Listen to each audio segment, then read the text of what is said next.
Kita sudah diberkati dengan mendengarkan kesaksian Ibu Riana Wibowo. Kita yakin dan percaya bahwa selama kehidupan kita di dunia ini, apapun yang terjadi, Bapa tidak pernah jahat, tidak pernah meninggalkan kita. Dia Bapa yang baik. Dia Bapa yang baik. Ya, kita boleh berkata, sungguh ku bangga Bapa, punya Allah seperti Engkau. Ya, kita bangga. Kita harus bangga. Mengapa? Karena benar-benar Dia menginginkan yang terbaik untuk kita. Saya akan melanjutkan pembahasan firman Tuhan yang kemarin kita sama-sama sampai di bagian ini. Sebentar ya. Saya tampilkan lebih besar lagi. Ya. Oke, baik. Di dalam bagian yang kita renungkan bersama-sama, tuntunan Tuhan untuk kita di bulan Oktober adalah bagaimana mengalami kemuliaan Tuhan dinyatakan bagi kehidupan kita. Bangsa Israel mengalami kemuliaan Tuhan yang luar biasa. Mereka berjalan dari kemuliaan kepada kemuliaan. Dalam perjalanan sejarah bangsa Israel, mereka tidak kekurangan apapun juga. Tuhan penuhi. Dan kita lihat bahwa sampai Tuhan menyatakan kepada Musa, besok pagi, ya, kamu melihat kemuliaan Tuhan. Ya, dan Musa sampaikan kepada mereka, Israel, kamu akan melihat kemuliaan Tuhan. Karena Tuhan telah mendengar sungut-sungutmu kepada Tuhan. Bersungut-sungut saja, Bapa masih sabar menghadapi bangsa Israel. Dalam kesaksian Ibu Riana Wibowo, mau melompat dari apartemen, udah Tuhan ambil aja nyawa saya selama penerbangan ini. Saya gak usah sampai Jakarta. Dia Bapa yang tetap mengasihi. Kadang kita menyerah terhadap kehidupan kita, tapi Bapa tidak pernah menyerah untuk mengasihi kita. Kita dongkol, kita kesel, kita kecewa, kita marah, karena kita tidak mengerti apa yang akan terjadi di depan. Kita hanya tidak terima situasi yang sekarang. Tapi Bapa tidak pernah menyerah mengasihi kita. Bangsa Israel bersungut-sungut sampai Musa berkata, sebab apalah kami ini, maka kamu bersungut-sungut kepada kami. Dan Tuhan mengasihi bangsa Israel. Seperti tadi kita dengar, seorang ibu yang merasa, enggak, Bapak gak mengasihi. Anaknya bilang, enggak Mami, Bapak mengasihi. Anaknya udah lihat kemuliaan Tuhan. Anaknya udah ngalamin dimensi di mana Tuhan membawa untuk melihat segala perkara yang ajaib. Enggak, Bapak gak mengasihi. Tapi Bapak tetap berbicara dengan lembut di hati ketika di airport. Tugasmu sebagai seorang ibu sudah selesai. So inilah yang luar biasa dari Bapa kita. Bahwa kemuliaannya selalu Dia rindu nyatakan dalam hidup kita. Pertanyaannya, rindukah kita mengalami kemuliaan Tuhan? Yohanes pasal 15 ayat 4. Firman Tuhan berkata, tinggallah di dalam aku dan aku dalam kamu. Sama seperti ranting tidak dapat berbuah dari dirinya sendiri kalau ia tidak tinggal di dalam pokok anggur. Demikian juga kamu tidak berbuah jikalau kamu tidak tinggal di dalam aku. Di dalam pasal 15 Yohanes ini, Yesus sebelumnya menyatakan bahwa Bapa telah menyatakan kemuliaannya. Yesus menyatakan bahwa anak juga menyatakan bagaimana Bapa yang mulia itu adalah Bapa yang mengutus. Yesus terus menyatakan kemuliaan Bapa. Tapi satu hal di mana Yesus nyatakan, anak dan Bapa adalah satu. Maka kemuliaan yang diberikan oleh Bapa kepada anak adalah kemuliaan yang dimana terjadinya unity. Demikian juga Yesus membuka rahasia ilahi dalam persekutuan dia dengan Bapa. Dari kekal sampai kekal. Persekutuan dengan Bapa, relasi, terkoneksi, terhubung. Yesus dengan Bapa. Itu satu. Maka konsep ilahi di dalam surga ini dinyatakan di dalam kehidupannya untuk murid-muridnya. Untuk saudara dan untuk saya. Sama seperti aku dan Bapa satu. Kamu dan saya harus satu. Kamu dan aku nggak boleh pisah. Kamu dan saya harus terkoneksi. Saudara, ini adalah sebuah rahasia, sebuah kunci. Mengalami berbuah lebat. Mengalami bagaimana kehidupan kita menyatakan kemuliaan Allah. Kalau sama seperti ranting tidak dapat berbuah dari dirinya sendiri. Dan Yesus nyatakan, semua mujizat, semua pelayanan Yesus, semua itu Yesus dengar-dengaran dari Bapa. Soalnya Yesus begitu taat kepada Bapa. Sampai ketika di Taman Getsemani pun Yesus berkata, kalau cawan ini tidak mungkin lalu daripadaku, silakan Bapa, kehendakmu jadi, bukan kehendakku. Anak-anak Tuhan, sahabat doa, mari kita berjalan dalam ketaatan. Kalau kita berjalan dalam ketaatan, maka di dalam bulan Oktober ini, sahabat doa akan melihat kemuliaan Tuhan dinyatakan di dalam hidupmu dan melalui hidupmu, bagi keluargamu, bagi bisnismu, bagi karirmu, bagi masa depan. Tinggallah di dalam aku dan aku di dalam kamu. Di luar Yesus, kita nggak bisa apa-apa.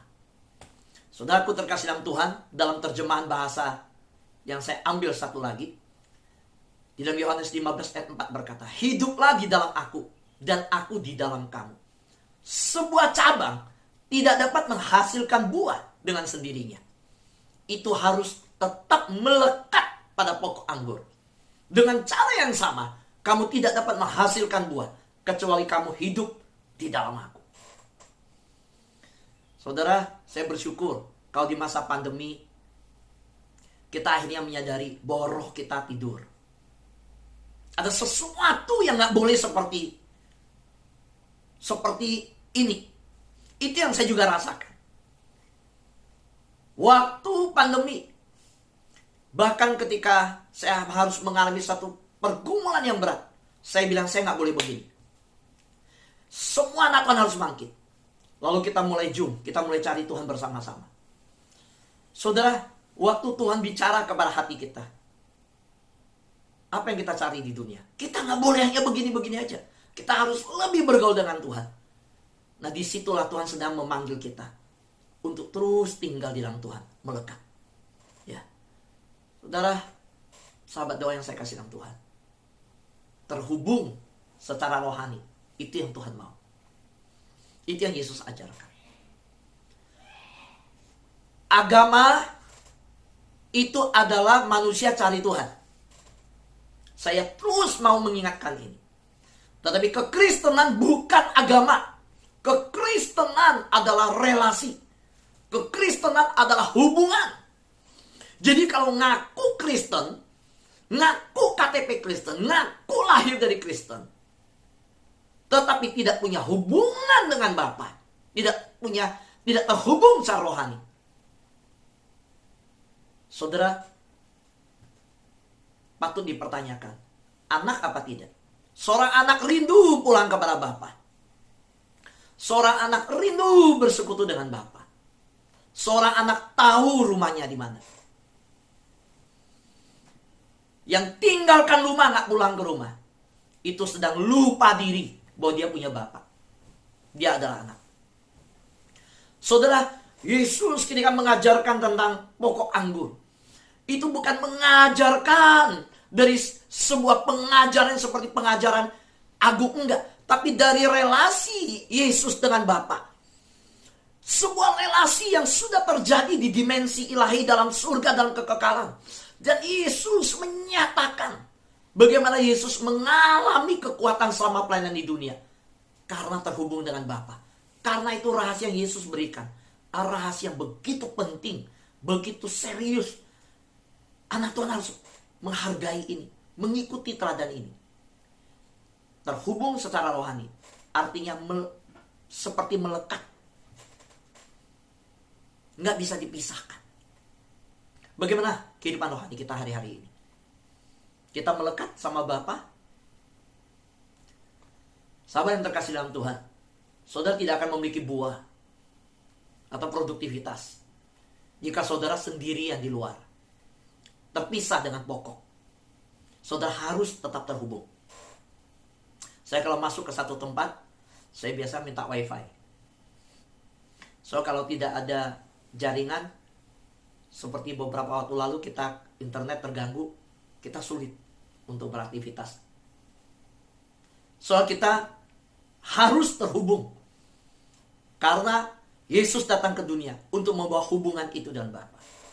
Tapi banyak anak Tuhan tidak menghargai hubungan itu.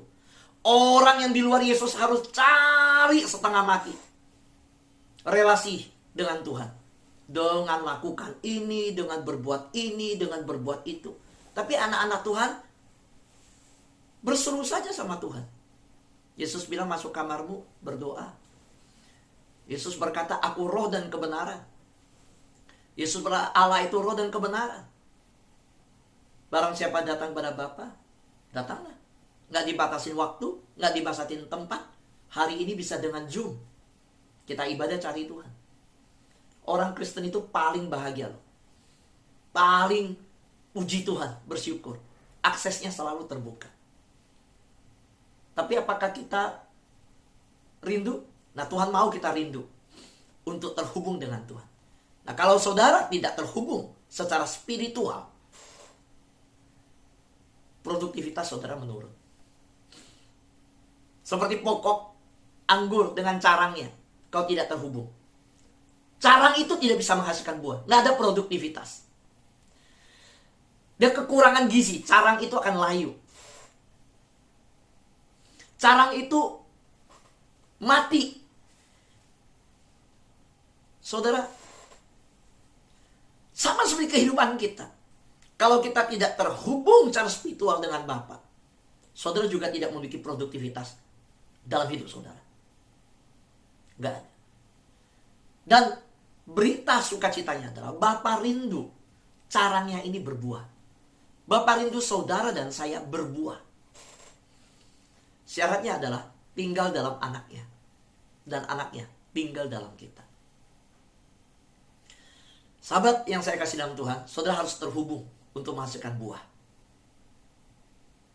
Yuk sama-sama katakan, saya harus terhubung untuk menghasilkan buah. 1, 2, 3. Saya harus terhubung untuk menghasilkan buah. Ya jujur, sahabat yang terkasih dalam Tuhan, teman saya yang udah 20 tahun, 25 tahun gak pernah hubungin saya. Lama-lama lupa juga. Tapi kalau dia yang masih cari, bahkan sering cari, bahkan seminggu sekali dia di luar tempat pun, apa kabar? Terus dia bisa ngomong, dulu kita begini ya sekolah ini. Nah dari sekian teman di sekolah yang ada, sama 2-3 ini saya gak lupa tuh. Saya percaya bahwa Bapa pasti sangat rindu anak-anaknya datang kepada dia, memanggil dia Bapa. Saudara harus terhubung untuk menghasilkan buah. Saya sudah menerima banyak kesaksian mujizat yang dialami sahabat doa. Selain Ibu Liana tadi, ada banyak yang memberikan kesaksian hidup mereka. Bagaimana Tuhan memimpin pergumulan demi pergumulan selesai. Dan itu tidak masuk akal. Ajaib. Mengapa saudara? Karena kita semua hidup terhubung dengan Tuhan. Kalau kita terhubung dengan Tuhan, Alkitab berkata begini, di Galatia pasal 5, 22-23. Tetapi buah roh ialah kasih, sukacita, damai sejahtera, kesabaran, kemurahan, kebaikan, kesetiaan, kelemah lembutan, penguasaan diri. Saudara, Bapa rindu bahwa kita mengalirkan kasih. Dan jujur, saya tidak tahu saudara, saya tidak tahu sahabat doa bagaimana. Tapi saya rindu sekali membagikan kasih dan bertumbuh dalam kasih.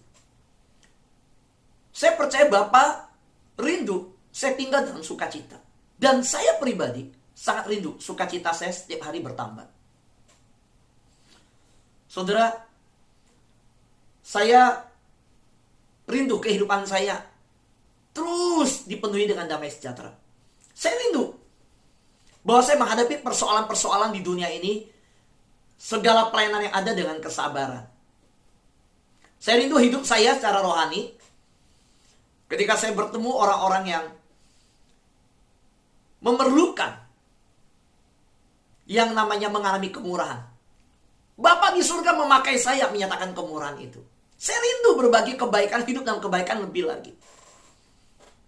So, saya ingin bahwa Bapak di surga menemukan kesetiaan dalam kehidupan saya. Itu teruji. Saya rindu bertambah-tambah dalam kelemah lembutan. Dan juga, jujur, saya ingin kehidupan saya disaksikan orang ada penguasaan diri. Pertanyaan saya, bagaimana Bapak Ibu semua? Rindu seperti itu? Yang rindu coba lambaikan tangan. Yang di YouTube ketik kata amin. Rindu? Amin. Apa rahasianya? Bagaimana cara kalau kita rindu mengalami buah roh itu terjadi? Bertambah-tambah damai sejahtera, mengalami sukacita, kesabaran, dan lain sebagainya. Ini rahasianya yang Bapak ajarkan.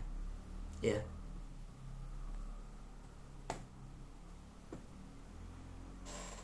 Kenapa disebut buah roh? Ini rahasianya. Ya. Ketika Bapa di surga memberikan wahyu ini, sehingga dituliskan oleh Paulus, buah roh adalah kasih, sukacita, penguasaan diri, ini semua. Bapa memberitahukan kepada anak-anaknya di dunia, ini loh karakter Bapa di surga. Nah, Bapa di surga rindu kita hidup dalam karakter demikian, berbuah. Dan saya juga rindu memenuhi dan berjalan dalam karakter ilahi itu. Tapi waktu saya renungkan, gimana cara saya berdoa, Bapa, bagaimana memberitahukan sahabat doa? Saya percaya sahabat doa rindu mengalami Galatia pasal 5 tadi. Dan saya sudah berdoa untuk itu. Waktu mempersiapkan firman Tuhan. Bapa, saya rindu bertambah dalam damai. Saya rindu berjalan di dalam kemurahan. Saya rindu menaburkan kebaikan. Saya rindu orang melihat saya ada penguasaan diri. Saya mampu di dalam segala situasi yang berat bersabar.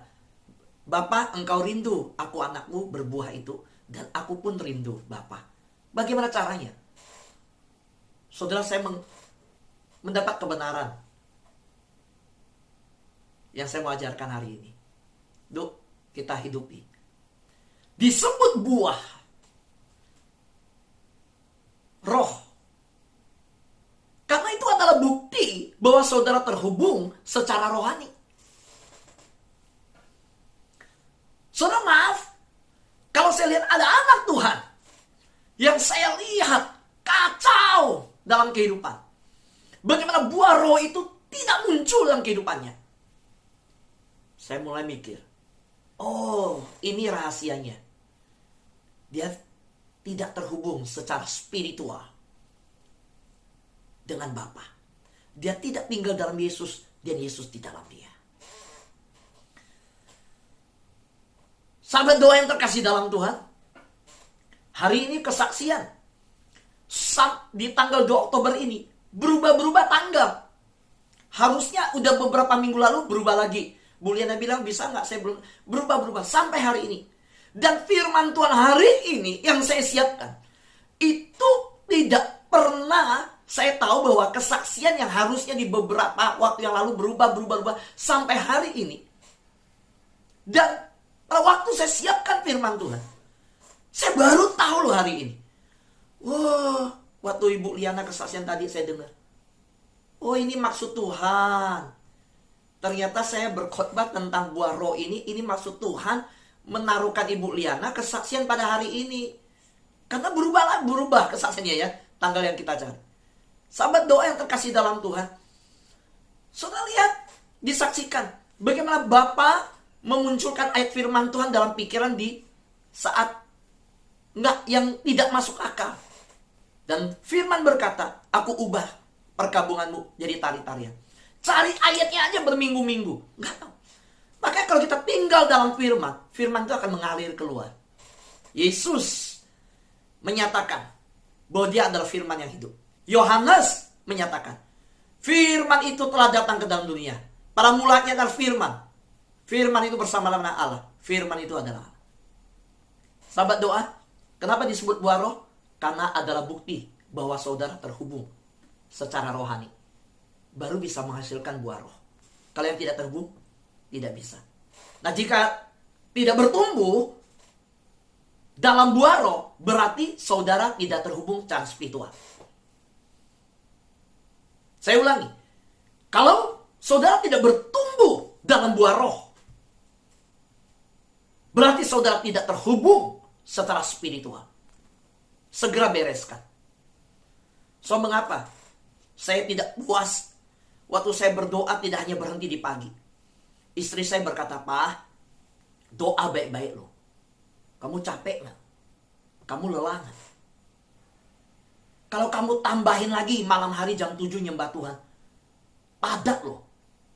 Pagi saja jam 5 sekali lagi saya lihat kamu capek, istirahat kurang. Sebenarnya saya mau capek untuk Tuhan. Saya mau Tuhan pakai saya habis-habisan. Saya mau hidup saya diperas oleh Tuhan sampai netes-tetesan terakhir. Saya mau meninggalkan sebuah legacy. Saya mau memberikan sesuatu kepada semua anak Tuhan yang rindu mencari Tuhan. Yuk kita bersama-sama cari Tuhan. Saya doa di hadapan Tuhan. Tuhan boleh pakai saya. Nggak ada satupun yang tersisa. Saya bersyukur kalau saya mendengar setiap kali selesai penyembahan malam hari, saya bilang puji Tuhan, Tuhan terima kasih. Saya diberi kekuatan untuk boleh dengar, peka dan taat sama Tuhan.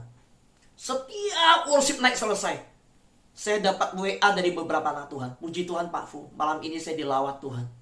Puji Tuhan, saya menyadari menyembah Tuhan penting.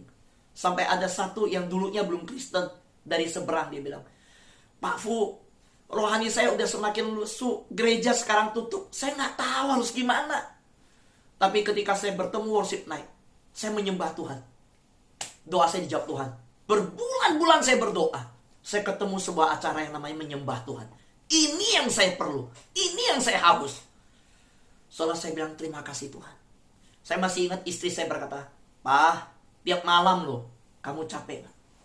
Saya bilang enggak. Waktu saya nyembah Tuhan, ada aliran energi, ada aliran kuasa Tuhan yang mengalir dan memberi kekuatan.